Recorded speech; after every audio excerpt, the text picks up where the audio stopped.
হাটহাজারী মাদ্রাসা দ্বীনি শিক্ষার বিস্তার ও আদর্শ জাতি গঠনে প্রতিষ্ঠানটির সুনাম বহু পুরনো। হাটহাজারী মাদ্রাসার পুরো নাম আল জামিয়াতুল আহলিয়া দারুল উলুম ময়নুল ইসলাম। এটি ভারতীয় উপমহাদেশের দ্বিতীয় বৃহত্তম এবং বাংলাদেশের সবথেকে প্রাচীনতম ধর্মীয় শিক্ষা প্রতিষ্ঠান। হাটহাজারী মাদ্রাসা বাংলাদেশের প্রথম মাদ্রাসা, যেটি দারুল উলুম দেওবন্দের আদলে প্রতিষ্ঠিত হয়েছিল। ১২৩ বছরের ইতিহাসে অসংখ্য আলেম তৈরি করেছে খ্যাতনামা এই শিক্ষা প্রতিষ্ঠান। বিখ্যাত ইসলামী ব্যক্তিত্ব আল্লামা শাহ আহমেদ শফী, শাইখুল হাদিস জুনায়েদ বাবুনগরী, বিশিষ্ট শিক্ষাবিদ ও ইসলামী পণ্ডিত হাজী মোহাম্মদ ইউনুস এবং দেওবন্দে ঘরানার জনপ্রিয় আলেম মুফতি ফয়জুল্লাহ হাটহাজারী মাদ্রাসার কৃতি শিক্ষার্থীদের মধ্যে অন্যতম। স্বনামধন্য এই শিক্ষা প্রতিষ্ঠানের বিশেষত্ব ও কার্যক্রম নিয়ে আলাদা করে বলতে হয়। এখানকার শিক্ষার্থীদের জন্য প্রচলিত দলীয় রাজনীতি সম্পূর্ণ নিষিদ্ধ। পুরনো শিক্ষাক্রমকে অক্ষুণ্ণ রেখে এখানে যুগোপযোগী ও আধুনিক সিলেবাসে কোরআন, হাদিস, ফিকহ, দর্শন ও ইতিহাস শেখানো হয়। পাশাপাশি উচ্চতর গবেষণার জন্য ১ থেকে ২ বছর মেয়াদী তাকাসুস ফিল তাফসির, তাকাসুস ফিল হাদিস সহ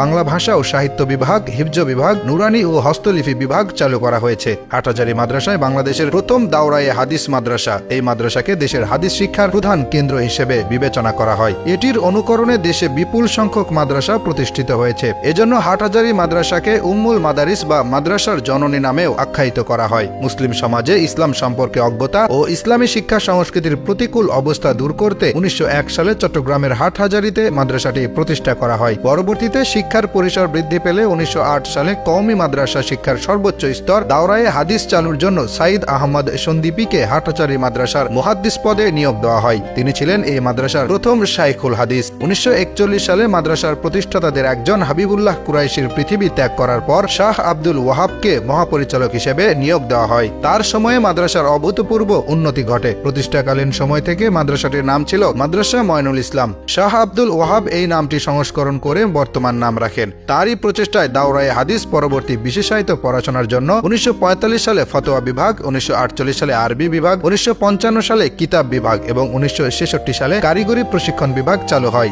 ১৯৪১ সালে ব্রিটিশ সরকার মাদ্রাসাটি বন্ধ করে দিলে শাহ আব্দুল ওয়াহাব স্ব-উদ্যোগে ব্রিটিশ সরকারের বিরুদ্ধে আন্দোলন চালিয়ে যান। বছরখানেক পর ব্রিটিশ সরকারের পরাজয় ঘটে এবং পুনরায় হাটহাজারী মাদ্রাসার পথ চলা শুরু হয়। এই কারণে শাহ আব্দুল ওয়াহাবকে হাটহাজারী মাদ্রাসার দ্বিতীয় স্থপতিও বলা হয়। তার দায়িত্বের অবসান হলেও মাদ্রাসার অগ্রযাত্রা থেমে থাকেনি। ১৯৮৭ সালে শাহ আহমেদ শফী মহাপরিচালকের দায়িত্ব পেয়ে হাটহাজারী মাদ্রাসার ব্যাপক আধুনিকায়ন শুরু করেন। তার উদ্যোগে বিভিন্ন জায়গায় বেহাত হওয়া জমি পুনরায় মাদ্রাসার দখলে আসে। ২০১০ সালে শাহ আহমেদ শফির হেফাজতে ইসলাম গঠন করেন। তারপর থেকে মাদ্রাসাটি হেফাজতের কেন্দ্রীয় কার্যালয় হিসেবে ব্যবহৃত হয়েছে। বাংলাদেশ সরকার ২০১৮ সালে কওমি মাদ্রাসাগুলোর দাওরায়ে হাদিসের সনদকে মাস্টার্স ডিগ্রির সমমান আইন পাশ করে কওমি মাদ্রাসা সনদকে সরকারি স্বীকৃতি প্রদান করে। এতে আহমদ শফির ভূমিকা ছিল বলে ধারণা করা হয়। বর্তমানে হাটহাজারী মাদ্রাসার মহাপরিচালকের দায়িত্ব পালন করছেন খলিল আহমেদ কাশেমি। শতাব্দী পেরিয়েছে, যুগের পর যুগ বদলেছে, তবে হাটহাজারী মাদ্রাসা তার গৌরব অক্ষুণ্ণ রেখেছে।